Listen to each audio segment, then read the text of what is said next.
What's up, guys? JP here, and this is just going to be a quick review on the film Witchouse from 1999.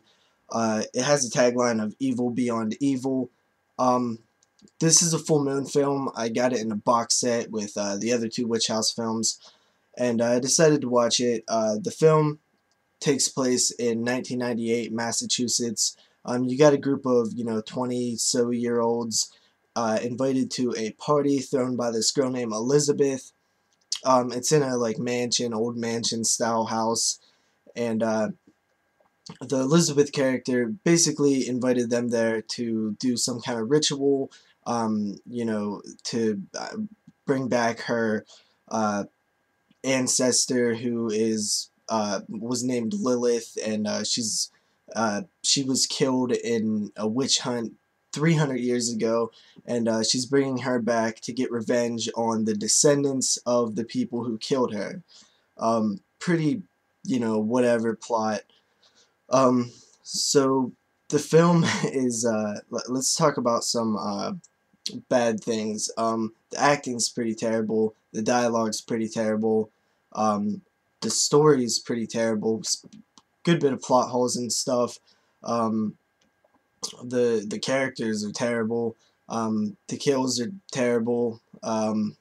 Everything pretty much is pretty bad.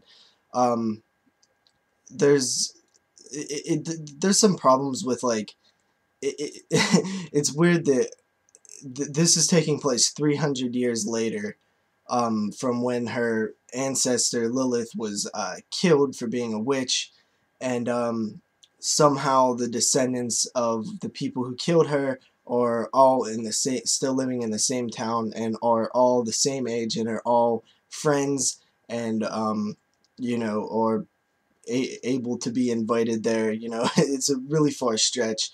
Um, there's also another problem that there's this thunder and lightning going on throughout the whole entire movie.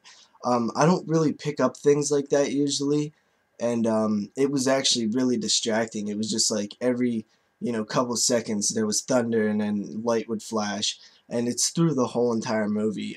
It's not a very long movie, I don't think. I think it runs like 70 minutes or so. Um, it's a full moon movie, so you expect some not so good stuff. But it was really pretty boring, and it felt like a Night of the Demons ripoff, but done way worse. It the like it felt like it didn't feel like witches. I don't know it. Um, it was more like a demon film. It didn't really seem like witches and stuff. Um, it's just all around. Everything is pretty terrible. Some of the acting was really bad, which Full Moon usually doesn't have the greatest acting, but so none of these characters were likable. All the dialogue was really bad. Some of it was cheesy, which helped with the funniness of it. So let's talk about some positives. The most positive things are, I was able to sit through the entire movie. I didn't really feel like shutting it off. I was, you know, it wasn't so bad that I was gonna shut it off, although it was pretty bad. Um, Another positive, I guess, would be, the makeup was okay on the like witch demon slash demon characters, um, and some of the music kind of fit, I guess. So yeah.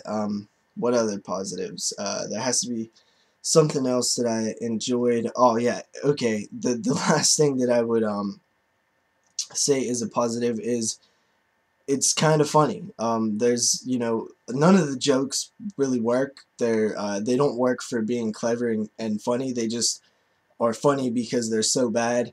And it is almost one of those, it's so bad it's kind of good movies, because it's I laughed a lot of times. It's just how bad it was. So yeah, that's it being kind of funny, I guess, is a positive, even though it's funny for being bad. Yeah, it's this just isn't the kind of full moon movie I really enjoy. Um, I didn't really like it at all, really. I would probably never watch this again, and you know, I would probably rate it um, a 1.5. You know, I'd give a point for it being able to, you know, sit through it and, you know, it be kind of funny. And then I would guess I would give a half a point for um, the makeup on the witch characters. Um, so yeah, that's my review on Witch House. Not the greatest full moon movie. And yeah, that's about it, guys. See you later.